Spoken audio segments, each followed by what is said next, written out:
Hey everyone, I'm working to hit 1,000 subscribers and I need your help to get there. If you enjoy this content, please hit that subscribe button right now. Hey everyone, I'm working to hit 1,000 subscribers and I need your help to get there. If you enjoy this content, please hit that subscribe button right now. You know what's wild? Just a few months ago, the Toronto Blue Jays were literally one strike away from forcing a Game 8 in the World Series. That's not how baseball works, obviously, but they pushed the defending champion Dodgers all the way to the 11th inning of Game 7.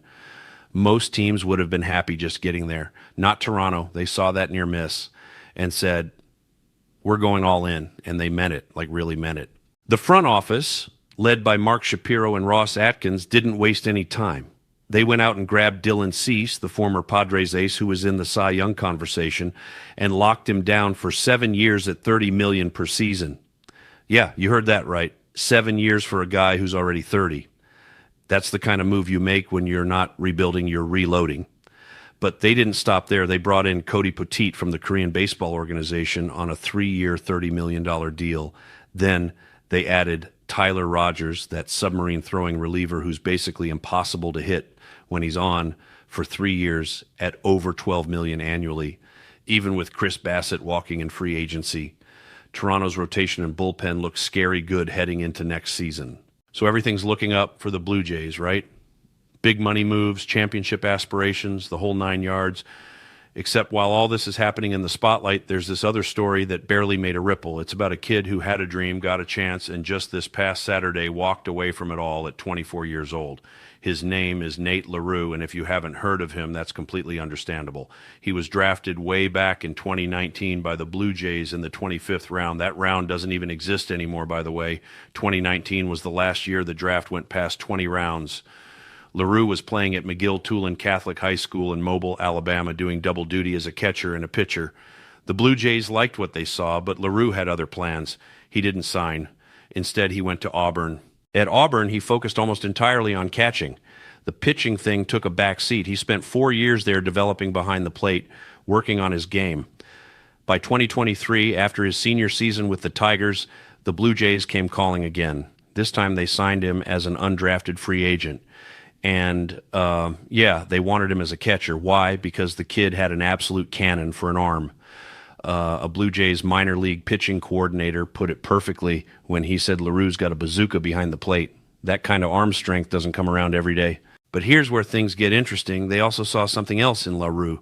He'd pitched before. He had the tools, and they thought, maybe we have some clay to mold here. But life had other plans first. During spring training in 2024, LaRue suffered a severe ankle injury. We're talking surgery level bad.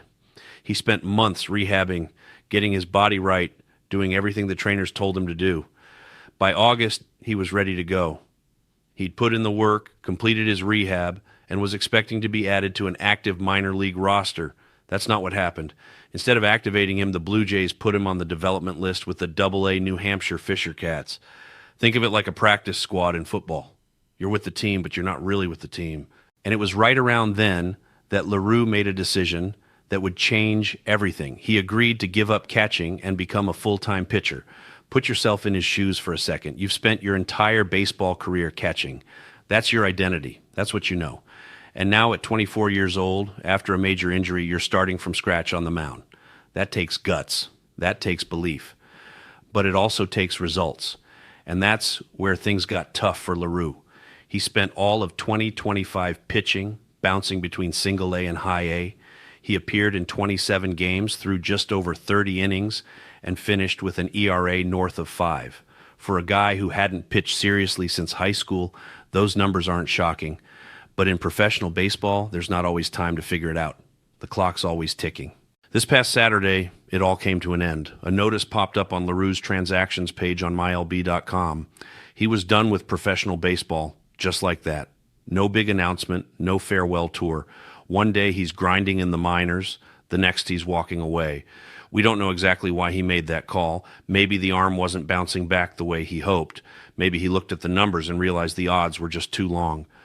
Maybe he decided there was a better path for him outside of baseball. Whatever the reason, it had to have been gut-wrenching. This was a kid who'd been drafted twice, who reinvented himself as a pitcher after a devastating injury, who gave everything he had to make it work. And that's the thing about baseball that doesn't always make the headlines. For every Dylan Cease signing a $210 million contract, there are dozens of guys like Nate LaRue grinding in the minors, fighting for a shot that may never come. These guys wake up at dawn for workouts, ride buses for 12 hours between games, live on meal money that wouldn't cover a nice dinner, all for the chance to maybe, just maybe, make it to the show.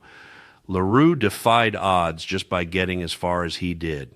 And he was a 25th round pick who didn't sign, then came back as an undrafted free agent. He survived a major ankle injury. He completely changed positions at an age when most guys are already established in their roles. He did all of that with determination and heart, but sometimes heart isn't enough. The truth is, we're going to remember the 2025 offseason for Toronto's big moves. We'll talk about Cease's contract and whether 7 years was too long. We'll debate if Rogers can maintain his effectiveness. We'll watch highlights when Cody Poteet takes the mound at Rogers Center. But somewhere in Mobile, Alabama, there's a 24-year-old who decided that it was time to pursue a different path. And that took a different kind of courage. Nate LaRue's baseball career is over. But whatever he does next, you can bet he's going to bring that same work ethic, that same willingness to take risks, that same refusal to give up until he absolutely has to. That's what got him this far. That's what will carry him forward. And that's a story worth remembering, even if it never made the back page.